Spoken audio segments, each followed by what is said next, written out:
Okay, let's now have a think about how I can calculate the solubility of the ions of a system when I know the KSP number.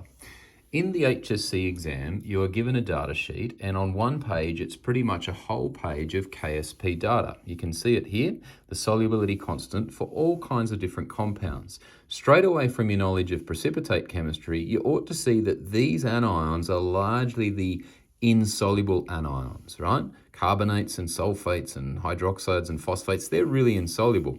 So we would expect the KSP number to be well less than 0. Look at them, they're really small numbers, meaning that hardly any of these compounds actually move forward in the equilibrium and dissolve. Likewise, on the right-hand side, our cations down here, all our leads, magnesium and silvers, these are our really insoluble cations, and even though they're bound to some halogen ions, etc., in the end, I expect very low KSP numbers, and I do. So really here I've got the who's who list of insoluble compounds in chemistry, and they give us the KSP at a certain standard.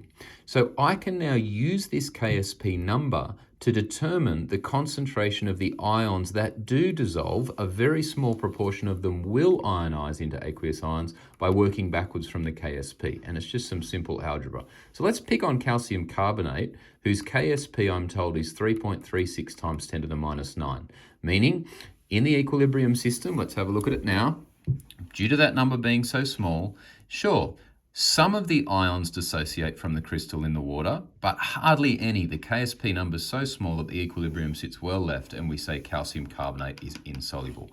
But what are the concentration of these ions? Well, I'm going to state firstly, number one, I've got to state my K expression. KSP, oh come on, let's see if we can get some focus here.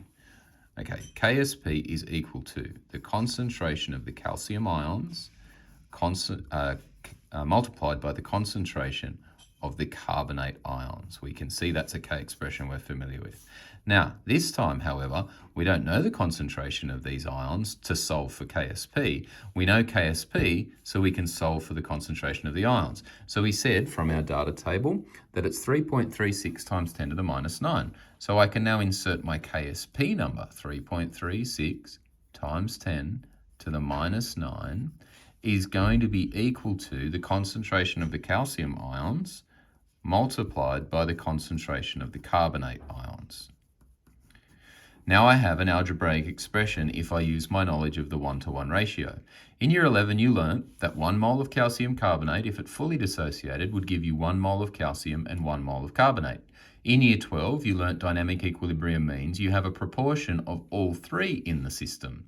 Then you went on in year 12 to use the icebox to work out that if you knew how much you started with, you could work out how much you had at equilibrium.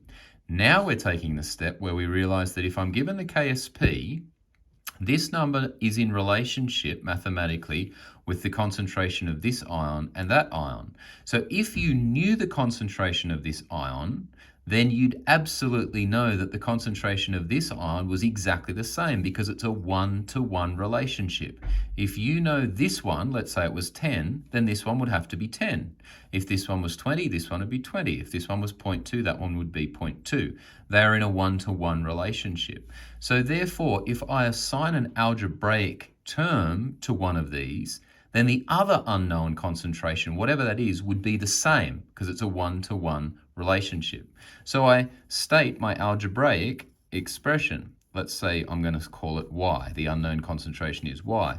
Whatever this concentration is, if I call it Y, this concentration will be the same. So now 3.36 times 10 to the minus 9 is equal to the concentration of this one times this one. So it's fair to say, if I use my knowledge of algebra, that Y times Y is Y squared. So 3.36 times 10 to the minus 9 is equal to Y squared. If I wish to solve for Y, I'm going to square root this side to get it back to Y. Therefore, I've got to square root this side.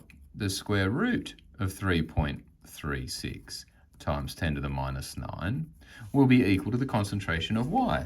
That's where my calculator comes in, and that's solving an algebraic expression.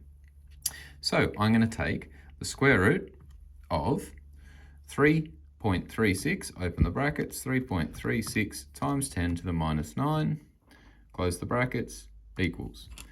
I've got 5.6 5.80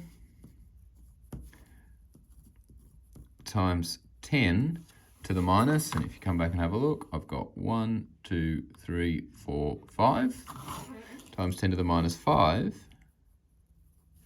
is equal to Y. So the concentration of the calcium ions is 5.8 times 10 to the minus 5 moles per litre. Now, if I know what that one is, of course, carbonate is exactly the same because of the 1-to-1 ratio.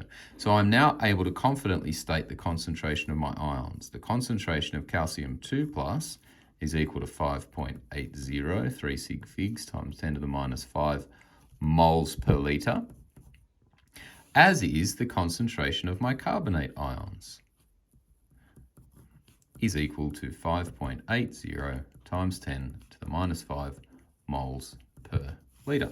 And that's how we solve a question that when given the KSP for an insoluble compound, we can then use it to work backwards using algebra to find the concentration of its ions in solution.